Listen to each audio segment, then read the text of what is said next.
Bonjour à tous et bienvenue pour cette petite capsule vidéo sur le thème des suites.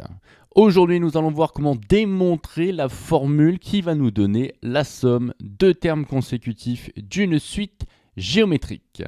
Pour cela, nous allons avoir besoin d'un petit résultat précédent que je vous avais démontré dans une précédente capsule, c'est-à-dire la somme des premières puissances. À partir de cette formule, nous allons pouvoir commencer à faire le calcul de ce fameux U0 plus U1 plus U2 jusqu'à plus UN. Une fois que nous aurons démontré cette formule, nous en déduirons la version française de la formule qu'il va falloir que vous appreniez par cœur. Et dans un dernier temps, nous regarderons également le résultat quand la somme commence à k égale 1, puisque ici vous remarquerez que la somme commence à k égale 0.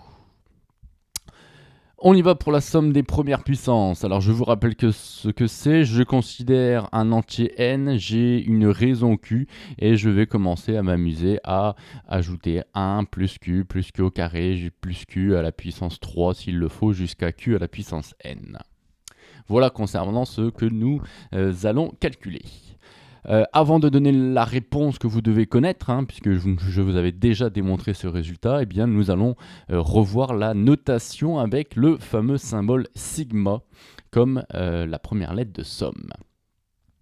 C'est simple, nous sommes en train d'ajouter les q à la puissance k, donc devant je mets q à la puissance k, et maintenant la question c'est notre exposant k là, qui est ici, il varie de combien jusqu'à combien? Si nous regardons la fin, nous voyons qu'il va bien jusqu'à k égale n, et donc en haut, au-dessus de mon sigma, je mets k égale n. Pour le point de départ, rien de bien compliqué. Ici, q, c'est q à la puissance 1, et 1 aux dernières nouvelles, en fait, c'est tout simplement q à la puissance 0. Donc ici, en dessous, notre point de départ, c'est k égale 0. Concernant le résultat, vous devez le connaître par cœur, c'est 1 moins q à la puissance n plus 1, divisé par 1 moins q. Petite remarque au passage, nous n'avons pas le droit de diviser par 0, c'est pour cela que le q doit être différent de 1, pour que cette formule puisse exister. À partir de là, nous pouvons nous lancer dans la démonstration de la formule permettant d'obtenir la somme de termes consécutifs d'une suite géométrique. Je considère donc une suite UN géométrique. La raison Q doit être différente de 1 pour qu'on puisse appliquer la formule qui est juste au-dessus. Et mon entier N est un entier positif, c'est-à-dire supérieur ou égal à 0. À partir de là, j'y vais, j'écris ma somme, Sn, U0 plus U1 plus U2 jusqu'à plus UN, et il va falloir que nous fassions apparaître nos fameux puissance Q, là, qui est ici, pour pouvoir utiliser la formule du dessus. Pour cela, je vous rappelle que U1, pour passer de U0 à U1, nous multiplions à chaque fois par la raison Q, c'est le principe d'une suite géométrique. Pour passer d'un terme au suivant, on multiplie toujours par le même nombre. Et ce nombre en question, il s'appelle la raison de la suite, et notez Q. C'est pour cela que ici, j'ai U0 fois Q. Pour aller à U2, je vais encore multiplier par Q, c'est-à-dire que je vais multiplier par Q au carré. Et si je veux aller jusqu'à l'étape N, il va falloir que je répète cette fameuse multiplication par Q et nous allons obtenir une puissance, c'est-à-dire U0 fois Q à la puissance N. Ici, vous remarquerez que nous avons notre Q carré, notre Q à la puissance N. On a exactement ce qu'il faut pour pouvoir appliquer notre formule. Il nous manque le petit 1 qui est devant. Le petit 1 qui est devant, c'est tout simplement le U0, puisque U0, c'est une seule fois U0. Vous remarquerez qu'au passage ici, ce que j'ai utilisé, c'est ce qu'on appelle la formule explicite d'une suite géométrique, c'est-à-dire que U indice K est égal à U0 fois Q à la puissance K. Pour arriver à l'étape K, il va falloir que nous fassions K fois la multiplication par Q, c'est-à-dire multiplier par Q à la puissance K, puisque je le répète encore et encore, quand vous répétez une multiplication, vous obtenez une puissance. À partir de là, nous allons tout simplement mettre le U0 en facteur. Si vous avez U0 fois plein de choses, vous avez U0 fois l'ensemble de toutes ces choses. Bien sûr, pour cela, il faut qu'il y ait des additions à chaque fois entre nos expressions. Et donc, le U0, je l'ai combien de fois? Je l'ai une fois dans un premier temps. Je l'ai également Q fois, je l'ai également Q au carré fois, jusqu'à mon Q à la puissance N. Ce concept, il n'y a rien de bien méchant. Ceci, la parenthèse qui est ici, vous pouvez vraiment l'imaginer comme un sac dans lequel j'ai accumulé plein de choses. L'accumulation, ça représente très très bien l'addition. Et donc, si j'ai U0 fois l'ensemble de mon sac, eh bien, j'ai tout simplement U0 fois tous les éléments, tous les termes qui sont à l'intérieur de mon sac. C'est exactement ce que je fais. Ici, dans notre opération, quand vous allez ici du bas vers le haut, vous êtes tout simplement en train d'enlever le sac et de considérer simplement les éléments qui sont à l'intérieur du sac. À partir de là, rien de bien méchant, nous allons tout simplement pouvoir utiliser la formule précédente, c'est-à-dire que cette parenthèse ici, 1 plus q jusqu'à q à la puissance n, je vais pouvoir la remplacer par 1 moins q à la puissance n plus 1, divisé par 1 moins q, et nous obtenons le résultat souhaité, c'est-à-dire une formule qui nous donne la somme de nos termes consécutifs en fonction du terme initial, en fonction de la raison Q, ce qui est assez logique, et également en fonction du nombre de termes, parce que si on s'arrête à n égale 10 par exemple, ici le n il va falloir 10.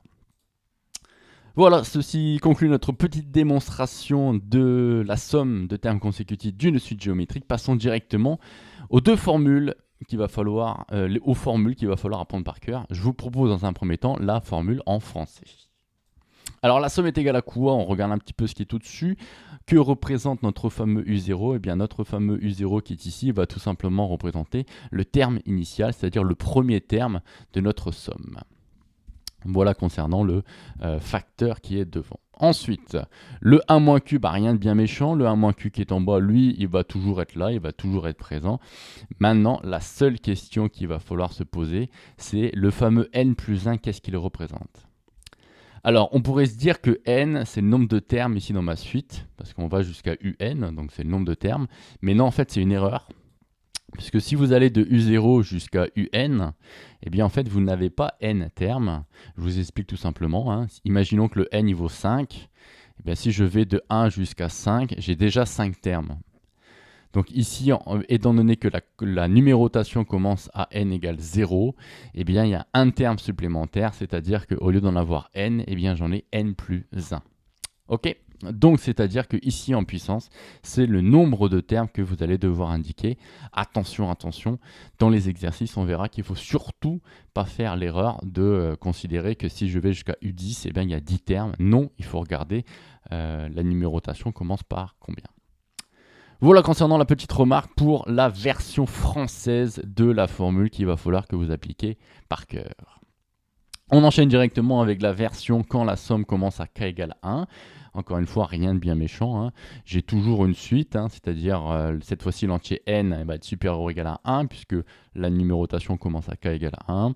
Ma raison q est toujours différente de 1 et au niveau de l'expression avec la somme en sigma, ici, au niveau du point de départ, je démarre à k égale 1. Concernant le résultat, nous allons simplement utiliser la version française qui est au-dessus, c'est-à-dire que mon premier terme, cette fois-ci, ce n'est pas U0, mais c'est U1, puisque nous commencerons à k égale 1. Le 1 moins q qui est au dénominateur, il est toujours présent. Le 1 moins q qui est au numérateur, il est toujours présent. La seule question qu'il se pose, c'est combien y a-t-il de termes ici dans ma suite? En réalité, si vous allez de 1 jusqu'à n, vous avez bien n termes. Pas très compliqué de s'en convaincre. Si n égale 5, j'ai 1, 2, 3, 4, 5. J'ai bien 5 termes dans ma suite, puisque ici, la numérotation commence à 1.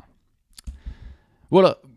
Ceci conclut notre petite capsule vidéo sur la démonstration de la formule qui va nous donner la somme de termes consécutifs d'une suite géométrique. Nous allons revoir tout cela dans le ce qu'il faut retenir, c'est-à-dire que nous allons réécrire au propre cette formule en version française.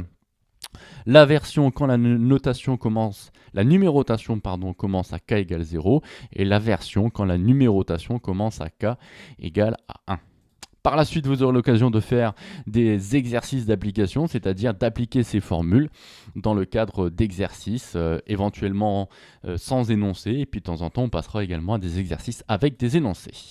Sur ce, je vous souhaite une bonne continuation. Toujours continuez à être curieux et à la prochaine.